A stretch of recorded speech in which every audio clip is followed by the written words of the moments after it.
Hello, ഇന്ന് നമുക്ക് നല്ലൊരു പഴംപൊരി ഉണ്ടാക്കി നോക്കിയാലോ? പഴംപൊരി ഉണ്ടാക്കാൻ നല്ല പഴുത്ത നേന്ത്രപ്പഴമാണ് വേണ്ടത്. ചെറിയ സൈസിലുള്ള പഴം കിട്ടുമെങ്കിൽ അതാണ് നല്ലത്. അപ്പോൾ നമുക്ക് നേരെ പഴംപൊരി ഉണ്ടാക്കാൻ പോകാം. ആദ്യം ഒരു പാത്രത്തിൽ ഒരു 1.5 കപ്പ് അളവിൽ മൈദമാവ് എടുക്കാം. ഗോതമ്പ് പൊടി കൊണ്ടും പഴംപൊരി ഉണ്ടാക്കാം, പക്ഷേ മൈദമാവിലാണ് ടേസ്റ്റ് ഉണ്ടാവുക.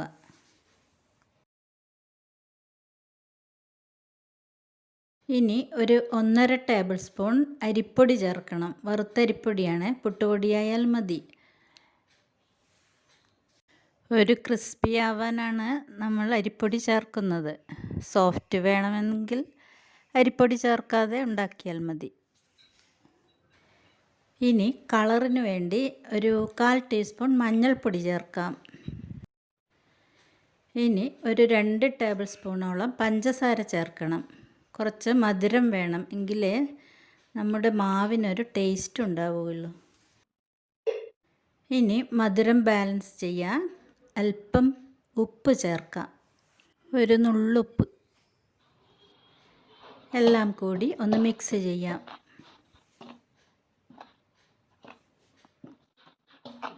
ഇനി ഒരു 1/4 ഗ്ലാസ് വെള്ളമൊഴിച്ച് നല്ലപോലെ മിക്സ് ചെയ്യാം. വെള്ളം കൂടിപ്പോകരുത്. പഞ്ചസാരയൊക്കെ അലിയുമ്പോൾ കുറച്ച് ലൂസാകും, അത് നോക്കി വേണം നമ്മൾ വെള്ളം ചേർക്കാൻ. ലൂസായാൽ പഴത്തിന് മാവ് പിടിക്കില്ല. നല്ലപോലെ മിക്സാക്കി പേസ്റ്റ് രൂപത്തിലാക്കണം. ഇനി ഇത് ഒരു അരമണിക്കൂർ റെസ്റ്റ് ചെയ്യാൻ വെക്കണം. ഇനി നമുക്ക് പൊരിക്കാൻ ആവശ്യമായ പഴം റെഡിയാക്കാം. ഇതിൻ്റെ 2 ഭാഗം കട്ട് ചെയ്ത് തൊലിയൊക്കെ കളയണം. തൊലിയിൽ പല അഴുക്കുണ്ടാകും, അതുകൊണ്ട് നമ്മൾ തൊലിയൊക്കെ കളഞ്ഞതിന് ശേഷം നല്ലപോലെ കൈ കഴുകിയതിന് ശേഷമേ പഴം കട്ട് ചെയ്യാൻ പാടുള്ളൂ.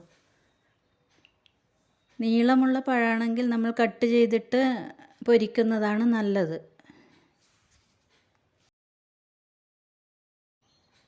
ഞാൻ 3 കഷ്ണങ്ങളായിട്ടാണ് മുറിക്കുന്നത്. കുറച്ച് പഴം നീളത്തിൽ മുറിച്ചും പൊരിക്കാം. ഇതുപോലെ 3 കഷ്ണങ്ങളാക്കി എടുക്കാം. ഇനി ഒരു പാൻ സ്റ്റൗവിലോട്ട് വെച്ച് അതിലേക്ക് ഒരു പഴം മുങ്ങാൻ മാത്രം വെളിച്ചെണ്ണ ഒഴിക്കുക. വെളിച്ചെണ്ണ നല്ലപോലെ ചൂടായതിന് ശേഷം നമ്മൾ മുറിച്ച് വെച്ച പഴം മാവിലോട്ട് മുക്കിയതിന് ശേഷം വെളിച്ചെണ്ണയിലോട്ട് ഇടാം. സ്റ്റൗവിൻ്റെ ഫ്ലെയിം ഒരു മീഡിയം സൈസിൽ വെച്ചാൽ മതി.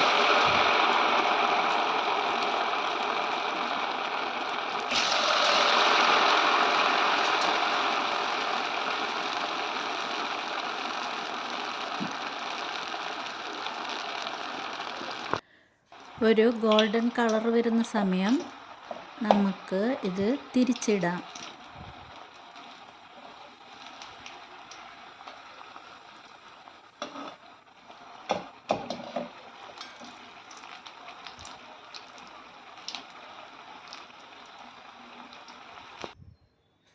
പഴംപൊരി പാകമായിട്ടുണ്ട്. ഇനി നമുക്കിത് കോരിയെടുക്കാം.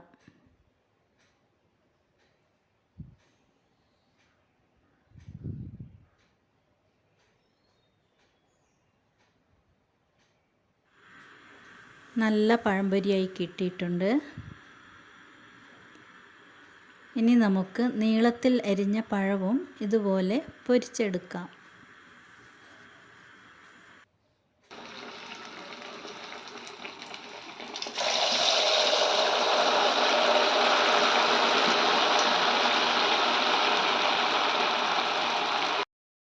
സ്റ്റൗവിൻ്റെ ഫ്ലെയിം മീഡിയം അളവിൽ തന്നെ വെക്കണം. ഹൈ ഫ്ലെയിമിലായാൽ പഴം വേവാതെ കരിഞ്ഞു പോവുകയാണ് ചെയ്യുക.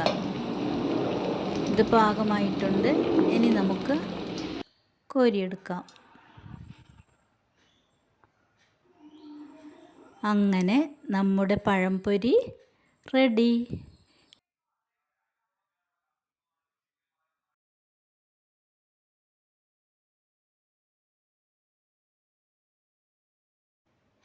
എല്ലാവരും ഉണ്ടാക്കി നോക്കണം.